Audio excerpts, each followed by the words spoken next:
The Atlanta Braves look to have left all the bad juju in the month of June, winning 5-1 over the St. Louis Cardinals last night. Let's talk about it.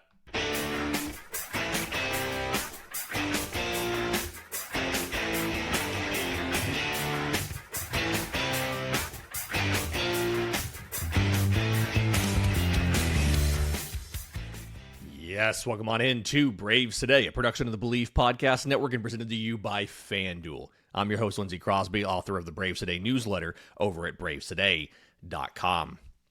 In just a few minutes, I want to talk about the updates to the top prospect rankings and specifically the meteoric rise of Eric Hartman, outfielder who's currently in Rome. I don't expect him to be there for much longer. Some of the comments that he made this week to reporters, specifically Gabe Burns of the AJC, and how this could potentially change the way Atlanta plans for the future going forward. But before we do that, June was awful. We've covered that. July, so far, fantastic. Braves win last night 5-1 over the Cardinals. Let's talk about the offense and what did look different and what didn't look different. Let's talk about the rotation, because I think the first takeaway as a self-professed pitching guy, the first takeaway that I want to end up talking about here is the pitching last night, Reynaldo López. We're going to get to the offense. We're going to get to the win and all of that. But Reynaldo López made his second start since being reinserted into the lineup. And it was as good as you could have expected. He went 5 innings with 1 run allowed on 2 hits. He walked 1 and he struck out 6. And both of those hits happened in the first inning. Number 2 hitter Ivan Herrera hit a ground rule double to left center. And then 2 batters later, Jordan Walker singled him in. And both hard hit balls, like 101, 102, or whatever. And I'll admit, I was a little bit like, okay, here we go. Here we go, right? It's going to start. This is going to be a really shaky, rocky kind of thing. And from that point on, other than a walk of J.J. Weatherholt, it was just out, right? Retired the side in the second. The 1 Weatherholt walk in the third with 1 out. Retires the side in the fourth. Retires the side in the fifth. And López ends up 69 pitches, 44 strikes, and just looked a lot closer to his old self. And that's a massive development for the Braves. He had those 2 100-plus mile-an-hour balls, and he had 1 more hard hit ball, like 99.6 or something, in the first inning. From the other 4 innings, not only did he only allow the 1 walk, he only allowed 1 batted ball that was harder than 88 miles an hour. It was as dominant as we've seen from Reynaldo López. And Walt Weiss said that, quote, that looked like the 2024 Lopey. That's what we were hoping for. We talked about him trending in a good direction, and that was really good. And I think we all expected Reynaldo López, not all of us, some of us expected Reynaldo López to get back to the form that he had showed in 2024, with the caveat and the understanding that what he was doing then, like he had a much lower actual ERA than expected in FIP, and it was because of the relieverish way that he would pitch, right? A little bit lower velo to open an inning. He'd ramp it up with a guy on base. He'd ramp it up even more with 2 outs. And if there's 2 outs and a guy on base, he'd go from, his average was like 95 on the fastball, and he might open the inning at 93. But there were times in 24, he'd touch 98, 99, or even pop 100 with a runner on third and 2 outs or something to get out of the inning. And that was one of the reasons we said that he was overperforming the estimators, was because he was, in essence, backing off early in innings and then bearing down when it mattered. The velo wasn't quite the same yesterday for Reynaldo López, but still really good. He averaged 95.1 on the four-seam fastball. This season, it had been only 94.1. So like right there in the same wheelhouse. And for context, in 2024, he averaged 95.5. So this is right in the same ballpark of where he was, right? This is not like he's still significantly down. He averaged 95.1. That season, he averaged 95.5. So we're right in the same wheelhouse, okay? He ramped it up to 97.1. That was the max that he hit. And the four-seam fastball was fine. 6 whiffs and 18 swings. He did a good job of kind of climbing the ladder with it, right? Getting guys to expand the zone up, swing and miss. But the real star of the show was the slider. Reynaldo López threw 20 of them. He induced 9 swings, and he got 6 whiffs on it. So a 67% whiff rate is legitimately absurd. For context, Chris Sale's slider, which consistently grades out as one of the best sliders in baseball from both a run value perspective and a run value per 100 pitches, Chris Sale's slider has a 38% whiff rate this year.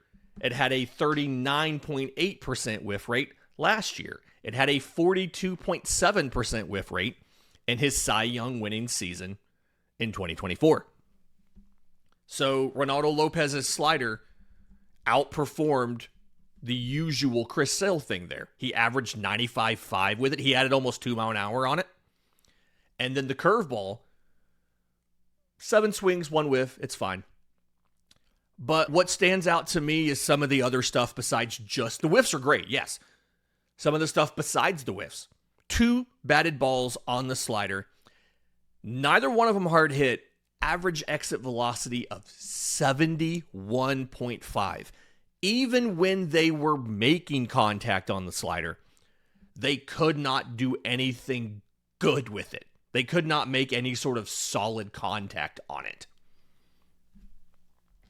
Now, he only threw those 3 pitches. He did not throw the changeup any, and he's not added any sort of other pitch. He's not added the two-seamer or a cutter or anything like that. He's just rocking with those 3. He used to throw a sinker back in 2017, 2018, but he's been this static 4-pitch mix since 2019. He didn't add anything, and again, he didn't throw the changeup this outing.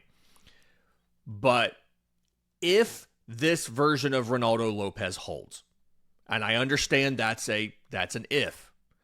If this version holds, it's a massive deal for the Braves. Because the stuff last night was good enough for a postseason start. And he said that he felt really good about getting the whiffs. Through an interpreter, they didn't say who, I'm assuming it's Franco Garcia. Quote, "You see the swings and misses as they are happening, so you just keep going with it. It definitely helps your confidence." So if he's confident and he's pitching like the 24 version of Lopez was, all of a sudden, things are starting to look up in your rotation, right? Because we've talked about the issues you were having with figuring out the final spots in the rotation. Hurston Waldrop pitches today, so you have him. Let's thought experiment, if this holds for Reynaldo López, if you can reliably get 5 innings out of him where he's only allowing a run or 2, he's getting a lot of whiffs, he has the strikeout stuff to profile like he could give you 4 or 5 innings in the postseason, then all of a sudden, your postseason rotation, and again, speculation, if this holds, right? Thought experiment. Chris Sale, number 1. Reynaldo López, number 2. Possibly Hurston Waldrop, number 3. possibly AJ Smith-Shawver. Again, I don't want to assume, again, like we said, I don't want to assume or count on him being back for the postseason. But if you can stick Lopez in that number 2 spot with the ability to get whiffs, which I would argue are important in the postseason, more important in the postseason than the regular season, all of a sudden, you can see how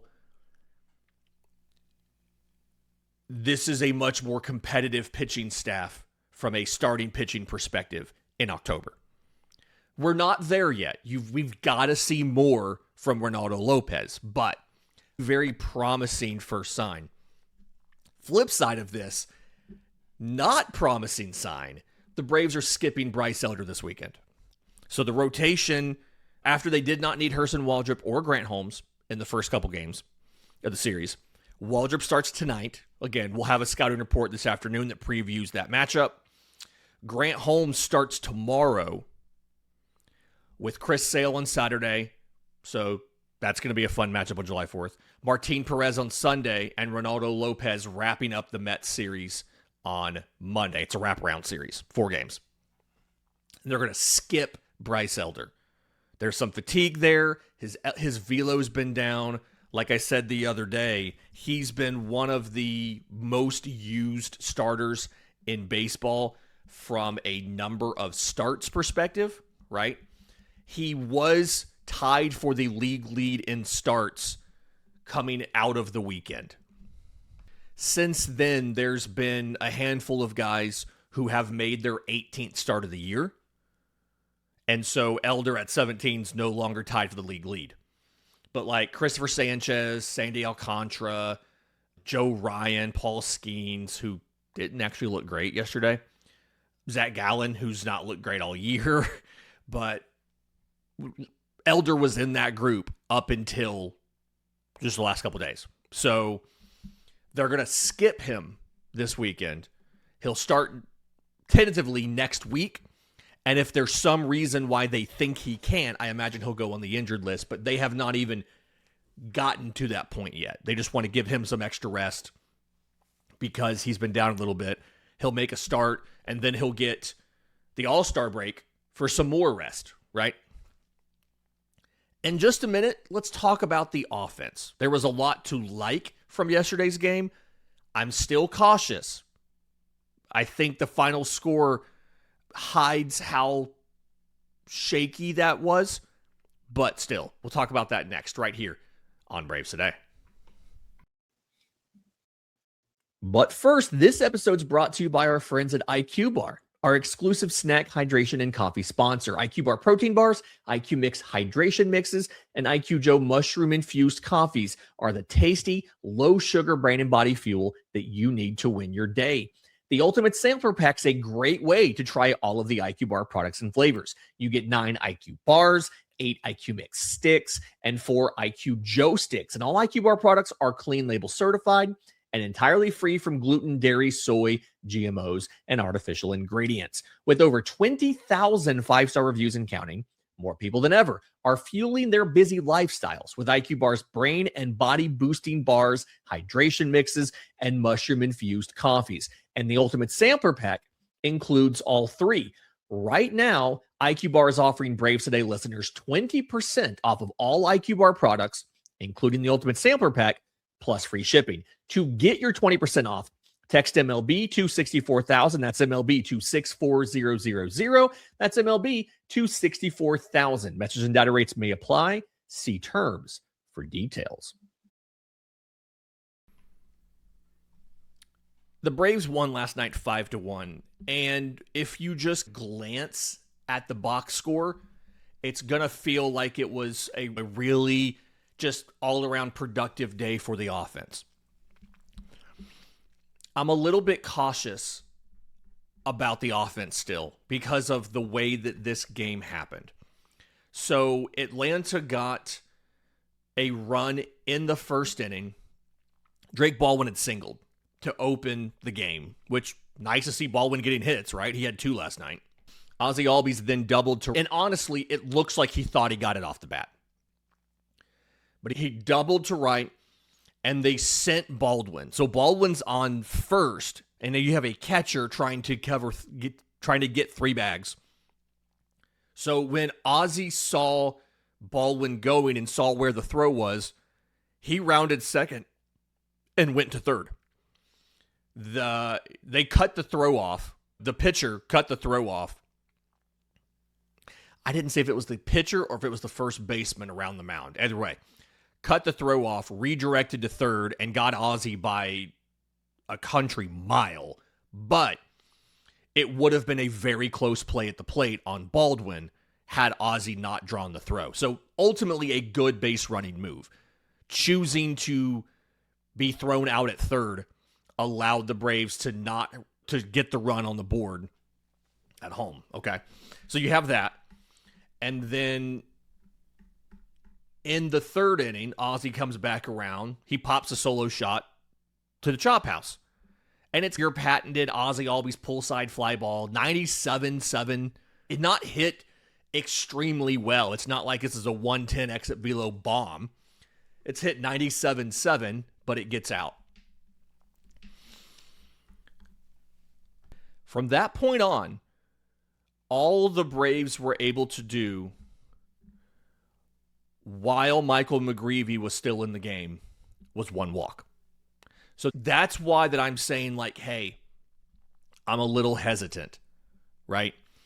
Max Radjic struggled when he got into the game with some walks, but Atlanta didn't actually have another hit until the 8th inning. So yes, they finished with 5 runs on 6 hits, but the process to get there did not make you feel like things are still fixed. They drew 2 walks in the 7th. Dubon got all the way to third. It was a walk. He advanced to second on a ground out. And then a wild pitch, and like they couldn't bring him in. Mike Yastrzemski drew a walk, and then Jorge Mateo popped out, so they couldn't bring him in. Now, the 8th inning, Justin Brule came in the game, and they did build a rally. And this was an actual, like, they did things to generate runs. This wasn't like the game 1 rally that was just a bunch of walks and wild pitches. This was Atlanta actually doing something. Drake Baldwin has a leadoff walk. Ozzie Albies sends a ball to third base. Blaze Jordan commits an error, so guys on first and second. Matt Olson flies out but it's deep enough where Drake Baldwin can advance to third. So Drake Baldwin tags up and gets to third. Michael Harris shoots a ball back up the middle, line drive. Baldwin scores. Ozzie goes first to third. So good base running to know that it was going to fall and get all the way to third. They change pitchers. Mauricio Dubon and Ozzie execute a safety squeeze. And this was almost a really good play by first baseman Alec Burleson, right? So Doobie, first pitch, shoots this ball down the line. And it was a slider up and in. This is a bad pitch. Like, it's not where Graceffo wanted to throw this. It's a slider up and in. But Doobie shoots it down the line. It's 34 miles an hour, which feels like it's harder than most bunts. And Burleson's charging. He barehands it halfway down the line, right on the chalk.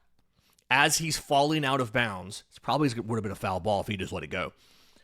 But he barehands it, and then falling to the ground, sidearm fires a strike to home. I guess it's a strike. It's a little bit high and behind the catcher. So he catches it, and he spins to try to tag Ozzie, and Ozzie got in ahead of the throw. Like, it was almost a really great play. So shout out to Alec Burleson for trying and almost getting that. Dom Smith then cracks a single to right. Michael Harris was on second. He tries to score and get just Jordan Walker laser to the plate. 96.1. That was the pitch. 98.7 on the throw from Jordan Walker. Just perfect, like up the line just a little bit, but in a spot for the catcher to catch it and let the momentum take him right into Michael's thigh. They don't even challenge it because they're like, yeah, no, that's an out. That's a great play. But then Atlanta's not done. They get an Austin Riley ground ball through the left side that scores Mauricio Dubon from third because Dubon had advanced from first to third on the throw. He saw Harris running for home, so he kept going and made it to third. And so when you look at the composition of the eighth inning, 5 batted balls on the first 3 pitches of the at-bat, including 2 of them on the first pitch, and I think either 1 or 2 more on the second pitch. They went up there with a specific plan to jump on specific pitches early. They got some quality contact. They got a little bit of BABIP luck, like the Riley ground ball is Mason Wynn was running everything down yesterday. So it's amazing that he did not get to that because he was shaded up the middle. But that, a clutch bunt, Atlanta's able to manufacture a 3-run inning and just find offense in ways that were not hit a home run. So no, the offense is not completely back, right? Again, they struggled on Graceffo after that 3rd inning. The next 3 innings he was in the game, all they got was 1 walk. And then all they got was 2 walks in the 7th, and they couldn't get a guy in from third base. It's not fixed. It's not perfect. But it was much better. And it's hope. After the disaster that June was, this is just some hope. And honestly, rebellions are built on hope. The division lead is down to 2.5 games. I'm just throwing this out there because they had an amazing month of June. The Miami Marlins are 5.5 games back of the division lead. They're 46-41 right now. They have a plus 21 run differential. They had an amazing month of June. And they're at Colorado, so it's not like they aren't primed to gain some more ground. But if you were concerned that the Braves just were automatically going to be in second place by the All-Star break, yesterday's game should give you a little bit of hope that maybe it's just something about the month of June. Maybe they just don't like the month of June. I don't know. And for at least a night, this team looked to be a lot better than they've shown over the previous 3 weeks. I will say, we did get a report from the radio team. They burned some sage in the clubhouse before the game. Mauricio Dubon apparently brought a disco ball. They lit an uncrossed purple candle or something to change the vibes or whatever. They did a bunch of ridiculous stuff, and it worked. Let's go with it. Okay. Dubon also robbed a home run at the wall in the 8th inning, top of the 8th, I think. And the bullpen was dominant in the final 4 innings. I didn't even get to that because things went so well. But the bullpen, it was Dodd, Fuentes, Lee, and Iglesias for the final 4 innings. 4 scoreless, 4 hitless, 4 walkless innings with 5 strikeouts. Only 7 balls were even put into play off those 4 guys, and only 2 of them were hard hit. Just phenomenal performance by the bullpen. And the tree of trust is starting to get pretty gosh darn heavy. The crown of the tree of trust is starting to be full of arms. Because obviously, you had Fuentes and Lee and Iglesias, and when he's healthy, Suarez are in the top. But right below them, you've got Tyler Kinley, you've got Dylan Dodd, and even James Karinchak's been pitching really well. And this may legitimately be the deepest and best bullpen the Braves have ever had. Let's go with it. This may also be the deepest and most promising farm system the Braves have had in a long time. Let's talk about some of the recent prospect re-ratings and top 30s, and specifically the breakout of Eric Hartman. We'll do that next, right here on Braves Today.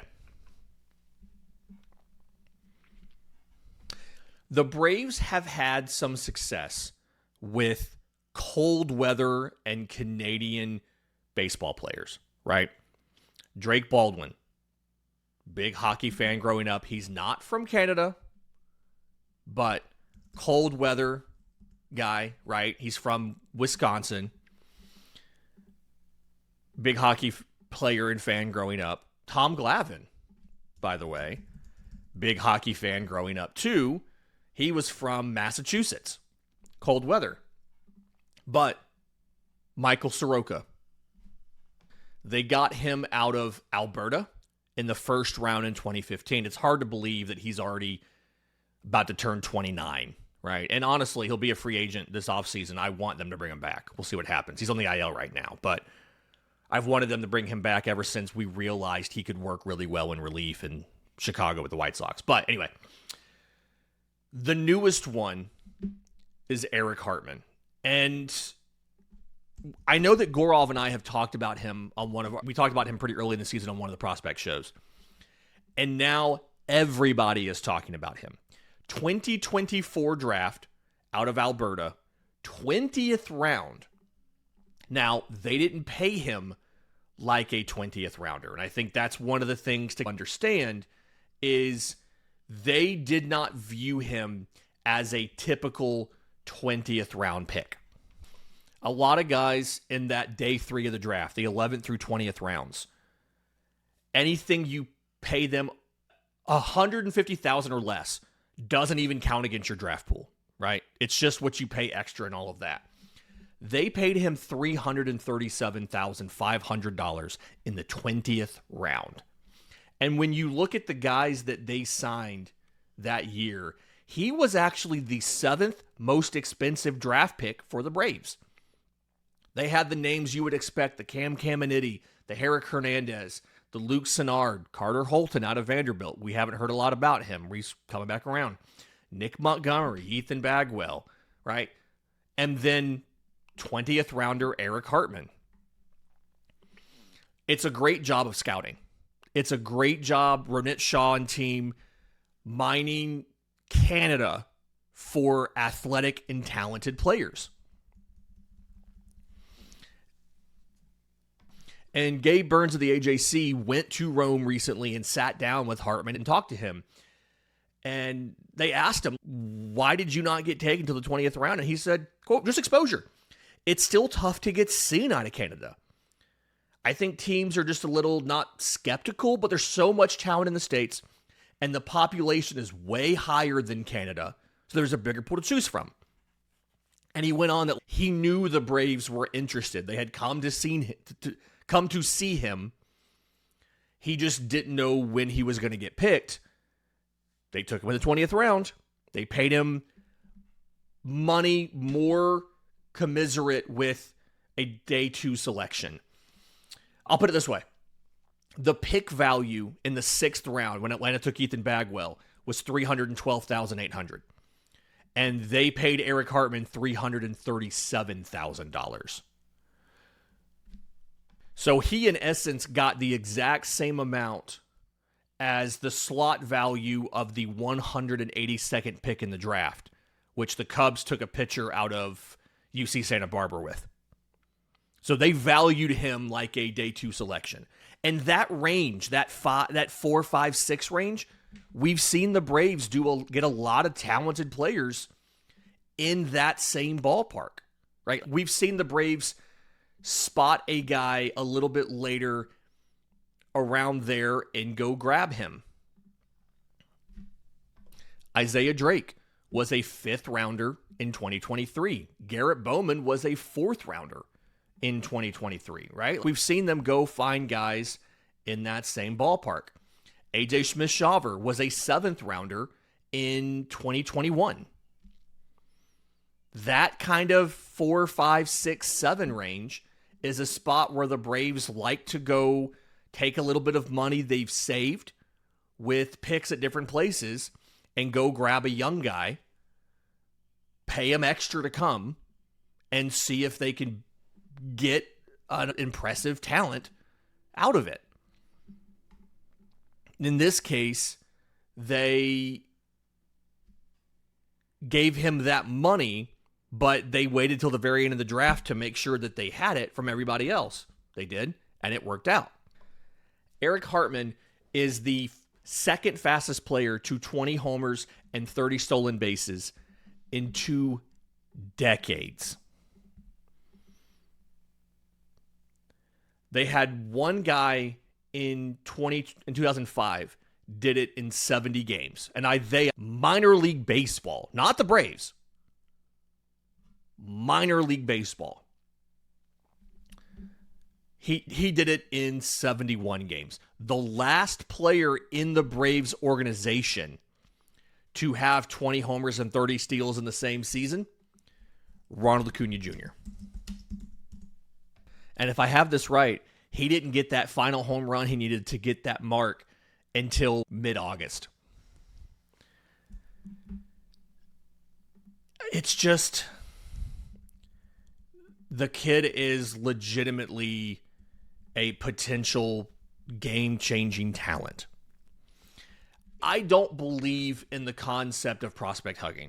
I am surprisingly willing to move prospects. And we've not really gotten into that on the show.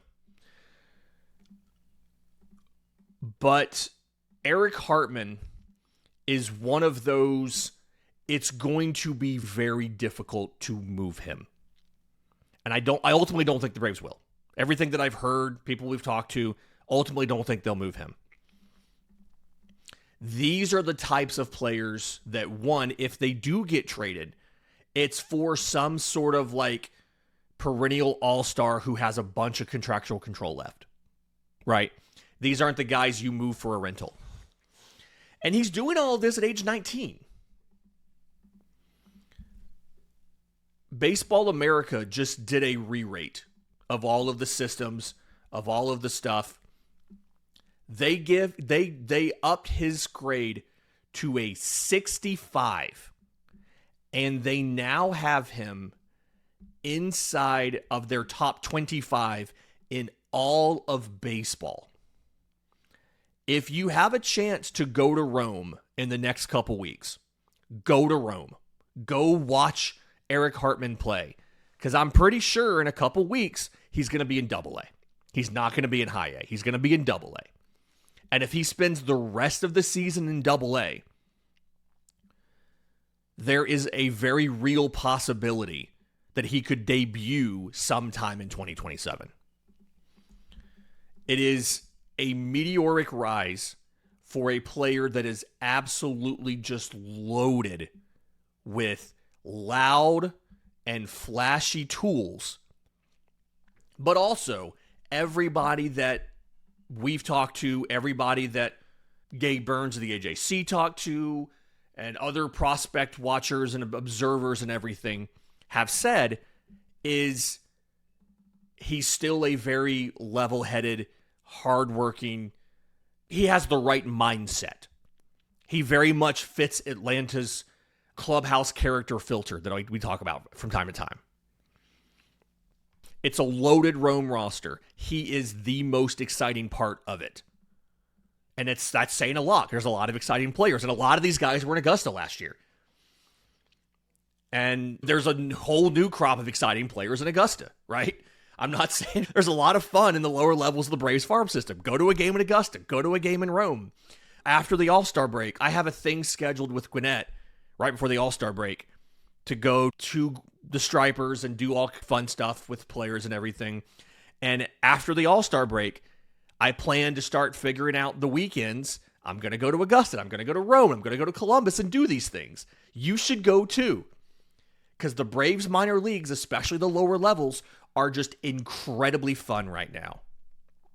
And honestly, even if you're not going, turn on the games. These are some really good broadcasters. I don't think you guys realize I have heard some bad minor league baseball calls.